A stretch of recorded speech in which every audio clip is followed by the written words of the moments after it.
Thank you so much for that. And yes, అంటే ఒక script selection దగ్గర నుంచి making, budget, production values, promotions, release, ఇలాగ every stage of సినిమాకి సంబంధించి he is the torch bearer in Indian cinema అని చెప్పాలి. The embodiment of experience, the Thandel of తండేల్ని ఇప్పుడు స్టేజ్ పైకి పిలుద్దాము. Let's welcome Allu Aravind sir on to the stage. Geetha Arts అధినేత, తండేల్ చిత్ర సమర్పకులు అల్లు అరవింద్ సార్కి సాదరంగా వేదిక పైకి ఆహ్వానం పలికేస్తున్నాము. Hearty welcome to you sir. Welcome sir.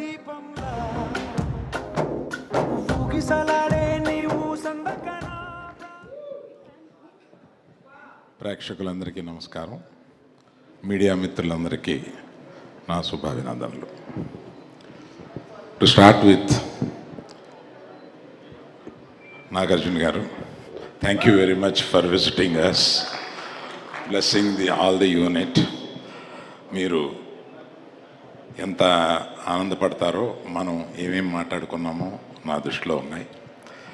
Thank you very much for coming here. Then ఎవరి గురించి చెప్పాలి, ఎంతమంది గురించి చెప్పాలి? Ashwini, thank you. నా చిరకాల మిత్రుడు, ఒకే టైంలో మేము వచ్చాం.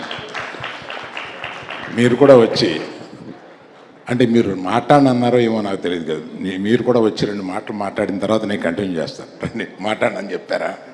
అర్థమైంది.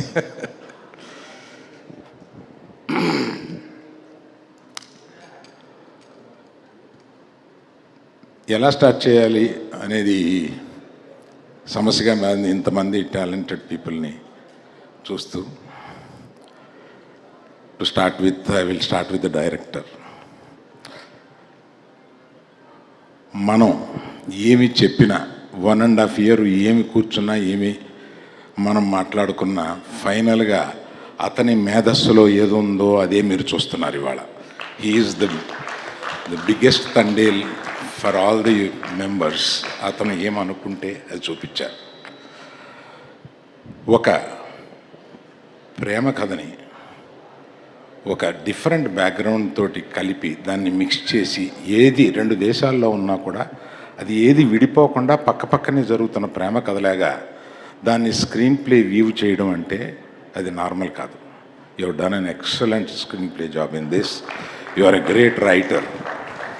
Other than the direction, you are a very good writer. డైరెక్టర్లో ఉండే ఆ అడ్వాంటేజ్ని మీరు ఫుల్గా ఈ సినిమాకు ఉపయోగించి మాకు బ్రహ్మాండమైన ఇది మామూలు సినిమాను మా గీతా ఆర్ట్స్లో కలకాలం నిలిచిపోయే one of the best films కింద తీసుకుంటాం. Thank you very much sir. Before I talk about my beloved hero, let me, Sai Pallavi, అన్యాయం నువ్వు రాకపోవడం, నువ్వు ఇవాళ ఇక్కడ ఉండాలి. సో నీ గురించి ఏం చెప్పం, ఆంధ్రదేశం అంతా ఇవాళ నీ గురించి మాట్లాడుకుంటున్నారు. నేను కొత్తగా ఏం చెప్పం, అంతమందిని నిన్ను ప్రేమిస్తున్నారు, నిన్ను ఎక్కడో నెత్తిన పెట్టుకుంటున్నారు, కానీ నువ్వు ఎక్కడో వెళ్ళి కూర్చున్నావు. వచ్చి మా అందరితో పాటు ఉండాలి కదా ఇక్కడ. Thank you very much Pallavi. I know you are coming tomorrow and joining with us and the rest of the functions. Thank you very much. Now I come to Chaitu. నేను రిలీజ్కి ముందు, అంటే ఇది సాహసం అవుద్ది, ఆ సాహసం ఏం చేశానంటే, అంటే అతని పెర్ఫార్మెన్స్ ఎడిటింగ్ రూమ్లో చూసి ఎక్సైట్ అయ్యి, నేను రిలీజ్కి ముందు ఒక ఫంక్షన్లో, ఐ థింక్ బాంబేలో అనుకుంటా, ఇంతవరకు చేతు చేసిన జర్నీ ఒక ఎత్తు, ఇక్కడ నుంచి జర్నీ చేయబోతున్నది ఒక ఎత్తు, ఇది గుర్తుపెట్టుకోండి అని నేను, అది రిలీజ్కి ముందు మాట్లాడడం ఒక సాహసమే, కానీ ఒక నమ్మకంతో అతను చేసిన ఆ పెర్ఫార్మెన్స్ చూసి ఇంప్రెస్ అయ్యి, అంటే జనరల్గా సాయి పల్లవి ఇలా అంటే ఏడిపించగలదు, కానీ ఒక హీరో ఏడిపించడం అంటే మాటలు కాదు. అటువంటి సీన్ ఆయన రాయగలగాలి, అటువంటి సీన్ ఈయన చేయగలగాలి. నాకు ఎడిటింగ్ రూమ్లోనే తను ఆ ఇన్విటేషన్ కార్డు, తనకి కాబోయే భార్య కాకుండా ఇంకొకళ్ళు చేసుకుంటున్న ఇన్విటేషన్ కార్డుని చూస్తూ అతను లెగిసి ఒక 5 నిమిషాల పాటు పర్ఫార్మెన్స్ చేసి చించేశాడు. That is peak of his performance ఆ సినిమాలో. అది చూసి అబ్బో చైతు మనం ఏదో అనుకున్నాం కానీ ఏదో చేశాడు అన్న ఫీలింగ్ వచ్చింది. Thank you Chaitu for making such a great effort. ఎందుకంటే మేము కూర్చొని మాట్లాడుకున్న దాంట్లో ఈ సినిమా ముగిసే వరకు ఇంకో సినిమా ఎప్పుడుంది ఎక్కడుంది అని కూడా నేను ఆలోచించను. ఇది ఎందుకంటే మేము రిక్వెస్ట్ చేసాం, ఇది 1 సంవత్సరం పట్టొచ్చు, పైన పట్టొచ్చు. దీనికి అటువంటి ట్రాన్స్ఫర్మేషన్ మీకు కావాలి కనుక టైం పట్టొచ్చు, తీయడానికి టైం పట్టొచ్చు. మనం చూసుకొని తీస్తూ ఈ సినిమాని గొప్ప సినిమాగా చేద్దాం అన్నప్పుడు ఆయన మాకు ఇచ్చిన హామీ ఏంటంటే ఈ సినిమా అయ్యే వరకు నేను ఇంకో సినిమా గురించి ఆలోచించను, మిమ్మల్ని అడగను, do it yourself. So those things are great things. I still remember that day when I sat with you. Thank you very much for that assurance. And thank you for one more thing. ఇవాళ మీ భార్యని ఇక్కడికి తీసుకురావడం మాకు మహదానందం అయింది. మొట్టమొదటిసారిగా మీరు ఒక public ఫంక్షన్కి తీసుకురావడానికి మా గీతాడ్సు తండేలు ప్లాట్ఫామ్ మీద మీరు మీ భార్యని ఫస్ట్ టైం తీసుకొచ్చినందుకు చాలా సంతోషం. వెల్కమ్ యూ అమ్మా, మా హీరో బుజ్జి తల్లి.